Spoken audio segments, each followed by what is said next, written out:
बेळगाव जिल्ह्यातील रायबाग तालुक्यातील कंकणवाडी गावातील प्रगतशील शेतकरी वसंत पुजारी गेली 20 वर्ष केळी शेतामध्ये सातत्याने यश मिळवत आहेत. यंदा त्यांनी 2.25 एकर क्षेत्रामध्ये कॅलस बायोटेकची G9 टिश्यू कल्चर रोपे लावून आधुनिक पद्धतीने केळीची लागवड केली. 6 बाय 5 फुटांच्या अंतरावर तब्बल 2650 रोपांची लागवड करण्यात आली. लागवडीपूर्वी शेतामध्ये मेंढी बसवून जमिनीची सुपीकता वाढवली. त्यानंतर खत व्यवस्थापन आणि नांगरणी करून लागवड पूर्ण करण्यात आली. दर्जेदार कॅलस बायोटेकच्या G9 रोपांची निवड आणि योग्य नियोजनाच्या बळावर यंदा 70 ते 75 टन उत्पादन मिळेल असा त्यांचा विश्वास आहे. त्यामधून 14 ते 15 लाख रुपयांपर्यंत उत्पन्न मिळण्याची देखील त्यांची अपेक्षा आहे. योग्य तंत्रज्ञान, योग्य व्यवस्थापन आणि कॅलस बायोटेकच्या G9 सारख्या दर्जेदार रोपांची निवड केल्यास केळी शेती नक्कीच फायदेशीर ठरू शकते. हे वसंत पुजारी यांच्या यशोगाथेतून दिसून येतं. दर्शको नमस्कार. कृषी संवाद या आपल्या चॅनेलमध्ये आपल्या सगळ्यांचं मनापासून स्वागत आहे. आज मी बघायला गेले तर बेळगाव जिल्ह्यातील रायबाग तालुक्यातील कंकणवाडी या गावामध्ये आहे. या गावातील एक प्रगतशील शेतकरी वसंत पुजारी या शेतकऱ्यांच्या आता मी केळीच्या प्लॉटवरती आलेलो आहे. अत्यंत माझ्या मागे जर का आपण बघितला तर सरसकट या पद्धतीचा घड आहे. खूप चांगल्या पद्धतीनं बाग पुजारी साहेब यांनी केलेली आहे. आणि आज आपण आपल्या कृषी संवाद चॅनेलच्या माध्यमातून पुजारी साहेबांचं जे काही मार्गदर्शन आहे ते मार्गदर्शन घेणार आहोत. खऱ्या अर्थानं बोलायचं झालं तर कशा पद्धतीनं आपण ही बाग आणलेली आहात, कशा पद्धतीनं तुम्ही ह्याचं नियोजन लावलेलं आहात, या एकूण एक विषयावरती आपण सविस्तर साहेब बोलणार आहोत. पहिल्यांदा कृषी संवादमध्ये आपलं स्वागत आहे. नमस्कार. नमस्कार साहेब, काय सांगाल कशा पद्धतीनं आपण ही जर का बाग बघितली तर या बागेत लागण किती रोपांची केलेली आहे, क्षेत्र किती आहे आणि कशा पद्धतीने लागण केली आहे त्याच्याबद्दल काय सांगाल? हे 2.25 एकर आहेत. 2650 रोपं बसवले तिकडे आणि पहिले इथं मेंढी बसवले आणि नंतर खत टाकले, नांगर मारून रोटावेटर मारून 6 बाय 5 मध्ये हे रोपं लागण केली. टोटल साहेब आपलं क्षेत्र किती? माझा एक 50 एकर आहे. 50 एकर क्षेत्रापैकी आता जवळपास 2.25 एकर मध्ये केळीची लागवड केली आहे. आता ह्या वर्षी कमी केले आहेत. 4 एकर 5 एकर 6 एकर असतात. आम्ही ते कोरोना नंतर थोडं काय हे झालं, रेट गेला त्यामुळे बंद केलं होतं. परत मागल्या वर्षी हे रोपं लावले. बरोबर. आता मला सांगा की केळीचे रोपं आता आपण लावलेली आहेत. इथून मागे किती वर्ष झाली आपण ही केळीची शेती? 20 वर्षापासून करतो आम्ही. 20 वर्ष झाली.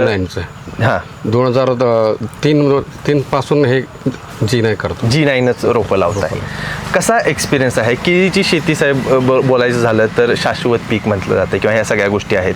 तरी सुद्धा तुमच्यासारखे बरेचसे असे शेतकरी आहेत की तग धरून आहेत, कधीही त्यांनी केळीची रोपं लावायची थांबवलेली नाहीत. याच्या मागची प्रेरणा म्हणूयात किंवा हे कशा पद्धतीने? कसं आहे, 50 एकर आहे म्हणून ते रोटेशन, क्रॉप रोटेशन म्हणून करत असतो. ते हळद पण करतो आम्ही, इथं हे केळी लावतो आणि भाजीपाला करतो. त्यामुळे क्रॉप रोटेशनमध्ये पण हे करतो आम्ही, केळी लावतो. केळी 2-3-4 एकर आमचं असते प्रत्येक वर्षी असतं. बरं, मला सांगा ह्या बागेमध्ये साहेब काम करत असताना तुम्ही जी लागण केलात त्या लागणीपासून ह्याचं जे नियोजन होतं त्यात पहिली गोष्ट येते ती म्हणजे रोपांची निवड. रोपांची निवड करत असताना आपण कोणती रोपं निवडता? कायम आम्ही टिश्यू कल्चर वापरतो. सगळे कंपनीचे बघितलेत. आता ह्या गेली वर्षी हे लावले कॅलस बायोटेकचं. बरं. ते विचारलं त्यांना त्याच्याकडे कसं काय कधी देतात म्हणून. एक 7-8 दिवस देतो म्हटलं. त्यामुळे ह्याचं ऑर्डर गेले, लावले तिकडे. साधारणतः किती रोपं ह्या शेतामध्ये लावलेले? 2750 रोपं लावले. बरं. कॅलस बायोटेकच्याच रोपांची निवड केल्यावरती पहिल्यांदाच तुम्ही ती रोपं निवडला होता. तुम्हाला काय अनुभव आला ह्या रोपांच्या मध्ये? बोलायचं झालं आता आपण घडाचं हे चांगल्या पद्धतीने बघतोय, कसा काय एक्सपिरियन्स होता तुमचा? चांगला आहे. आम्ही तर एवढं काय केलं नाही याला, पण चांगलं आले.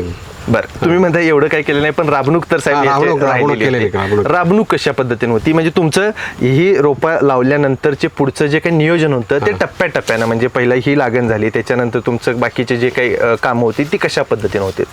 ते काय स्प्रे केलं आम्ही, रोटेशनमध्ये ड्रिपमध्ये खतं सोडत असतात. ते रेग्युलर असतात. ते सगळं महिन्यात 3-4 वेळ खतं सोडतोय आम्ही. आधी 1 महिन्यानंतर हे तर प्रोटेक्शन डोस केला, ते त्याला DAP, पोटॅश वगैरे असं केला. 3-4 टप्पे दिले त्याला ते. आणि हे स्प्रे पण केले, ते 4-5 स्प्रे पण केले त्याला वाढीसाठी आणि रोग नाही येऊ म्हणून. किती बाय किती साईज आहे या रोपांच्या? 6 बाय 5 आहे ते. 6 बाय 5 वरती लावण्याचं कारण कसं?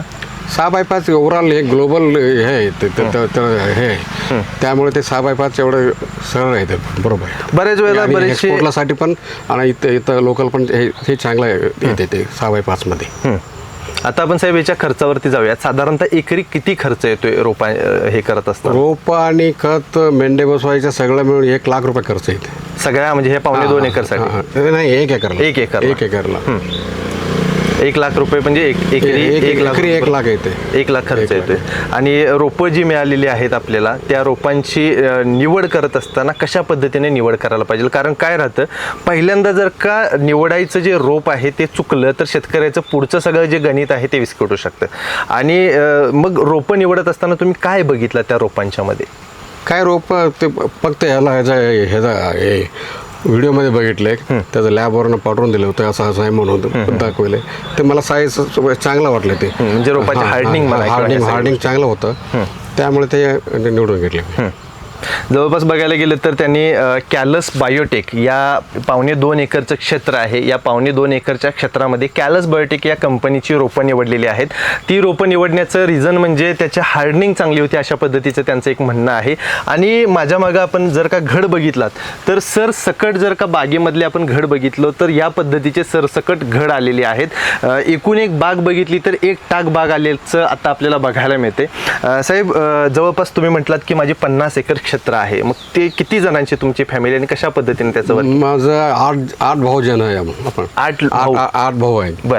आणि 40 लोक आहे घरात. बर. 3 ठिकाणी असतो आम्ही. 3 ठिकाणी गावात आणि 2 शेतात ठिकाणी आहेत. घर 3 ठिकाणी घर आहेत आमचं. आणि सगळं ह्याचं जे मॅनेजमेंट मोठा भाऊ आहेत सगळं मी करतो. ते सगळं तुम्ही बघताय पुढे होऊन. कसं साहेब, म्हणजे मला एक तुमच्याकडून हे आपली मुलाखत आणि ह्या सगळ्या गोष्टींच्या सोबत शेतकऱ्यांच्या ह्याच्यासाठी आपण चर्चा करत असतोय, बोलत असतोय. पण मला सांगा की ह्या 40-50 लोकांना एवढे एका घरात हे करून ठेवायचं एकत्रपणे कसं जमतं आणि त्याच्या मागे यश म्हणजे त्याच्या मागचं हे कसं काय, गुड काय आहे? गुड काय नाही आहे, आम्ही काय बोलत नाही ते कुणाला पण. ते पण आमचं हे माझं हे करून मला हे करून ते त्यांचं काम बघत असतात सगळं. वेगवेगळे व्यवसाय पण तुम्ही बघताय. औषधचं दुकान आहे माझं, शेती धंदाचं एक दुकान आहे आणि डॉक्टर 1-2 आहेत. आमचा भाऊ एक आहे, माझा मुलगा आहे. ते सगळं करत बसतात. आणि सगळ्याचं मॅनेजमेंट तुमच्याकडे. बघायला गेलं तर घरातला कर्ता पुरुष खंबीर असेल तर ते घराचे हे म्हणतोय घराला घरपण म्हणूया किंवा घर एकत्र ठेवण्याचं जे काही काम आहे ते कर्त्या पुरुषावरती असते. आणि हे कर्ते पुरुष आहेत, जसं त्यांनी घर एकत्र ठेवलेलं आहे तसं त्यांनी शेतबाग सुद्धा त्यांची खूप चांगल्या पद्धतीनं फुलवलेली आपल्याला बघायला मिळते. खूप चांगल्या पद्धतीनं ह्या शेताचं नंदनवन त्यांनी केलेलं बघायला मिळते. आणि त्यांचं नियोजन जर का बोलायचं झालं तर अत्यंत चांगलं आणि चोख नियोजन या बागेमध्ये ज्यावेळेला आपण फिरतोय, बाग ज्यावेळेला बघतोय, व्हिज्युअलच्या माध्यमातून आपण बघू शकत असाल की किती चांगल्या पद्धतीनं बाग आलेली आहे, रोपं आलेली आहेत. आता आपण या साहेब बागांच्या म्हणजे एकूण एक ह्या उत्पन्नावरती आपण बोलूया. जवळपास 2.5 एकर क्षेत्र, 2.5 एकर क्षेत्रामध्ये 2,500 पेक्षा जास्त असणारी रोपं. आता ह्या 2,500 रोपातून ॲव्हरेज साहेब काय घडाची हे वजन निघलं आणि टोटल बागेतून साधारणतः किती माल निघू शकतो, किती लाख रुपयांच्यापर्यंत उत्पन्न निघू शकतं? टोटल बागेत मला 75 टन पर्यंत येईल. 75. आता ॲव्हरेज साधारणतः बघायला गेलं तर घड किती? घड 30-31-32 वर एव्हरेज आहेत. एव्हरेज म्हणजे साधारणतः 40 पण आहेत आणि 25 पण आहेत. आणि एव्हरेज 32 एव्हरेज आहेत. आता 30-32 ॲव्हरेज आहे. म्हणजे प्रत्येक घडाचं जर बघायला गेलं तर 30 ते 32 ॲव्हरेज आहे असं यांचं म्हणणं आहे. काही घड आम्ही मगाशी बघितल्याप्रमाणे 35 पण भरलेले आहेत, पण ॲव्हरेज आपण 30 पकडूया. 2,500 घडांचं जरी पकडलं तरी साधारणतः बघितलं तर ते 75 टनांच्या पर्यंत उत्पन्न निघू शकते. आजचा दर साधारणतः काहीतरी 21 रुपये आहे.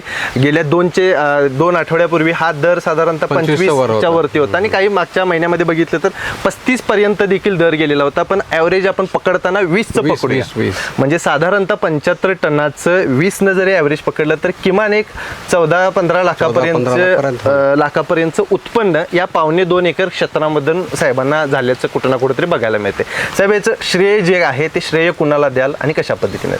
सगळं बायोटेक की कैलास बायोटेक पण चांगला रोपं दिले, आम्ही पण चांगलं केले काम. बरोबर. आणि रेट पण आले ह्या वर्षी, ते ह्यात फायदे होते ह्या वर्षी. बरोबर. मगाशी एक गोष्ट नमूद करण्यासारखी आहे साहेब, दर काही वेळेला अप्स असतात, काही वेळेला डाऊन्स असतात.